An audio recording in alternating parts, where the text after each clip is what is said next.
Boa tarde a todos.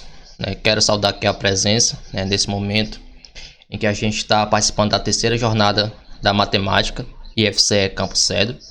É um momento muito gratificante estar participando desse momento, visto que os momentos presenciais a gente não tem podido vivenciar, devido a essa pandemia que se está se arrastando aí à ordem mundial. Então, meu nome é professor João Batista, faço parte da rede municipal de ensino do município de Tururu e também faço parte da rede estadual de ensino da SEDUC. Então, em conjunto com a Rita de Cássia e o Francisco Giovanni, venho aqui apresentar para vocês um relato de experiência vivenciada na escola Nossa Senhora da Conceição, cujo tema é o diálogo entre teoria e prática no processo de ensino e aprendizagem matemático. Uma experiência com estudantes do nono ano do ensino fundamental. Então, como já relatado, essa experiência de ensino ela foi baseada em cima de uma experiência realizada junto aos alunos do nono ano do ensino fundamental da escola Nossa Senhora da Conceição. É uma instituição localizada na comunidade de Cacimbas, então é uma região mais distante do centro do município. O processo de ensino e aprendizagem, quando está pautado meramente na exposição oral de conteúdos, como o Nascimento Castro Lima 2015 afirma, não se configura assim como um fator que realmente leva a uma efetivação da aprendizagem. Muitas vezes fica mais restrito o aluno estudar para uma determinada prova, um determinado exame, um determinado teste, e aí a partir daí, com pouco tempo, o aluno não consegue mais lembrar do que realmente estudou. Ou mesmo durante o momento da prova, que tem aquela parte que a parte emocional influencia demais, o aluno acaba se esquecendo daquele conteúdo porque não teve realmente uma aprendizagem curricular. As atividades em sala de aula tem-se a necessidade de você ter um planejamento prévio, que esteja, que reverbere no delineamento de métodos didáticos pedagógicos que propicia a participação dos estudantes. Porque quando a gente tem a participação dos estudantes na construção do conhecimento, em uma via dialógica, ou seja, a partir do diálogo entre os próprios alunos, entre os alunos e o professor, a gente percebe que o aproveitamento ele é mais satisfatório do que quando a gente está ali mais para o processo mecânico em si. Então é fundamental que o planejamento ele vise justamente fazer que o aluno faça parte do processo de sua aprendizagem. Então o objetivo deste trabalho foi justamente verificar a ação que a gente pode atrelar entre os conhecimentos teóricos e práticos no que concerne à exploração do objeto de conhecimento volume de prisma. A utilização desse objeto é porque justamente, de acordo com a BNCC, ele deve ser desenvolvido com alunos do nono ano do ensino fundamental. Como metodologia, foi utilizada a abordagem qualitativa da pesquisa, e de acordo com Fiorentini e Lorenzato 2009, o que é importante para o pesquisador é justamente analisar o percurso da prática, assim como a sua significação das ações planejadas e desenvolvidas na trajetória formativa.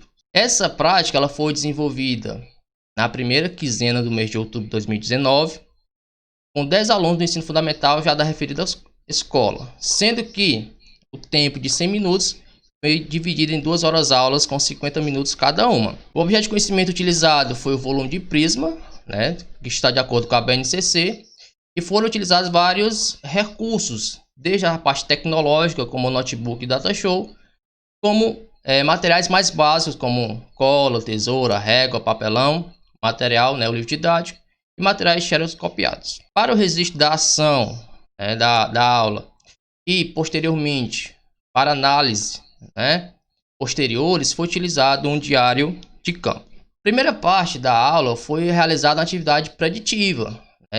Nascimento, Castro e Lima, eles falam bastante sobre a realização desse trabalho preditivo, que é de grande importância, pois explora as potencialidades e as dificuldades cognitivas dos educandos. Esse trabalho preditivo ele deve justamente nortear as decisões que devem ser tomadas diante do planejamento do professor.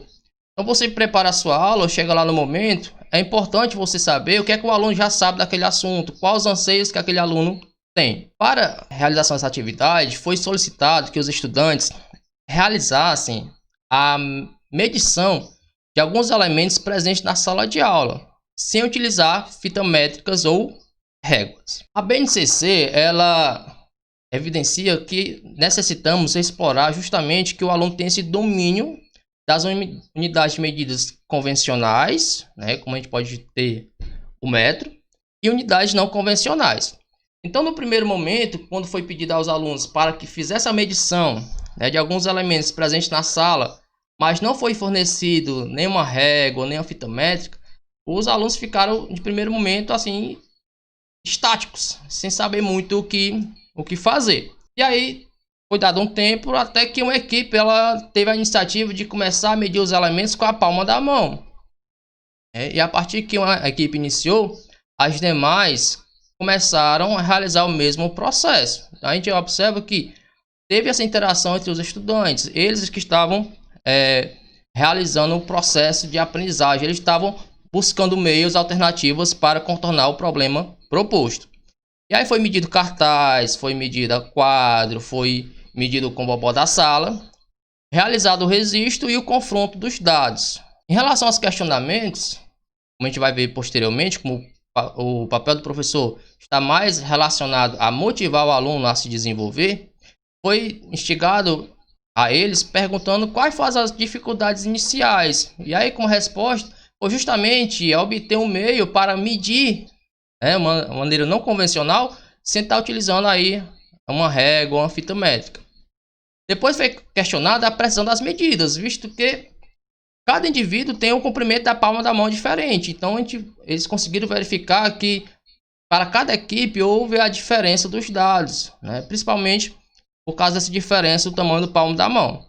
E aí foi questionado justamente a necessidade de medidas padronizadas. E chegaram à conclusão seguinte, que ao utilizar medidas padronizadas, um comprimento que você encontra, por exemplo, 1 metro para um aluno, vai ser 1 metro para o mesmo aluno.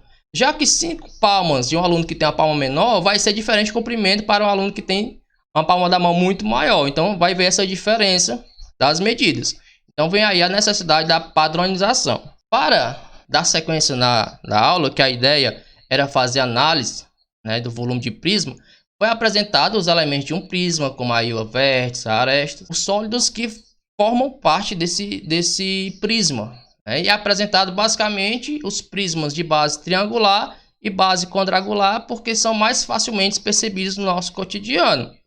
Silva 2019 diz o seguinte, que é muito importante que o processo de ensino promova momentos que os alunos possam explicitar seus pensamentos, a troca de saberes, opiniões. E foi isso que aconteceu nesse momento. Foi feita a demonstração de como calcular a área da base, porque justamente o que vai variar mais de um prisma para o outro é você saber calcular a área da base, já que o volume é a área da base vezes a sua altura. Na sequência, foi pedido para os alunos construírem prismas, a partir do que a gente já foi abordado, sendo que o prisma de base é triangular e de base quadrada. E a gente observa aí o envolvimento dos alunos. Geralmente, quando a gente chega na aula mais expositiva, os alunos ficam lá sentados nas suas cadeiras, esperam o professor explicar e tal. E aí, no final, fica naquele processo mecânico. Nascimento Castro Lima diz que o papel do professor é justamente incentivar, estimular, para que haja a interação entre a teoria e a prática, possibilitando a construção coletiva dos conhecimentos. E aí, no caso, a gente está vendo o envolvimento dos alunos nas equipes. Então, após a conclusão dessa atividade, foi pedido para que os alunos calculassem o volume dos prismas, agora sim podendo utilizar réguas, e a atividade ela foi realizada com êxito, né? Visto que a gente já tinha visto como calcularia a base, né, do prisma e, por consequência, como chegaria ao volume destes prismas. Para melhor fixação, né, foi passada uma lista de exercícios em que os alunos, em eventuais dúvidas, tiravam as suas dúvidas com seus colegas. E aí, quando isso não era possível, aí entrava a ação do professor. Então, a gente pode inferir que quando a gente tem ações planejadas, elas repercutem realmente no processo de ensino. Desperta o interesse, o aluno tem mais atenção, pois quando você trabalha elementos presentes no contexto do aluno, facilita muito mais a compreensão, porque ele percebe que ele pode participar de maneira efetiva.